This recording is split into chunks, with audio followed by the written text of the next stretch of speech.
वीर शिवाजी समर्थ गुरु रामदास जी के पास गए और कहा, भगवान मैं शिष्यत्व स्वीकार करना चाहता हूं। उन्होंने कहा, ठीक है, हम समय पर आपको सूचना देंगे, आप राजा हो, आप अपने राजकाज को देखो। एक दिन सूचना दी कि हमारे पेट में बहुत दर्द हो रहा है। वीर शिवाजी राजवैद्य लेकर पहुंच गए। राजवैद्यों को सब ज्ञान होता है, तो जो स्पर्श करने लगे तो समर्थ गुरु ने कहा, दूर, हमारे रोग की हम ही दवा जानते हैं। हमारा जब जब पेट दर्द करता है तो सिंघनी का दूध पीता हूं तो ठीक हो जाता है।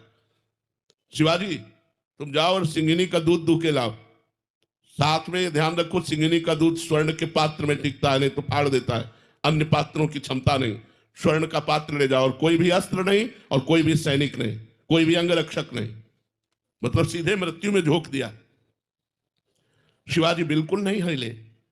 गुरुदेव की आज्ञा हुई, स्वर्ण का पात्र लिया, जंगल में गए। खोजते खोजते देखा सिंह शावक किलकारियां कर रहे थे। जे ही सिंघनी ने देखा कोई मनुष्य मेरे बच्चों की तरफ आ रहा है, दहाड़ मारी और छलांग मारकर शिवाजी के ऊपर आक्रमण की। शिवाजी ने से गुरुदेव, तो देखा समर्थ गुरु रामदास जी खड़े, शांत शांत। सिंघनी शांत हुई और बोले, बस बेटा, प्राणों का समर्पण देख लिया, तन का समर्पण देख लिया, अब एक बार हम मन का समर्पण देखेंगे, फिर हम तुम्हें शिक्षा देंगे। एक दिन झोली टांगी और गए, बोले भिक्षाम दे। शिवाजी ने देखा गुरुदेव भगवान पधारे, साष्टांग दंडवत हो गए।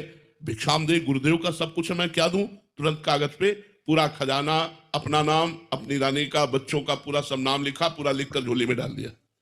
उन्होंने देखा और कहा, आज से मैं राजा और तू हमारा सेवक, अब तू धर्म पूर्वक राज्य का शासन कर, अब तेरे मन की जिम्मेवारी मेरी, तन मन प्राण समर्पण। इसका मतलब अब मन की जिम्मेवारी मेरी कि मन कैसे परमात्मा में पहुंचाना है। वीर शिवाजी समर्थ गुरु रामदास जी के पास गए और कहा, भगवान मैं शिष्यत्व स्वीकार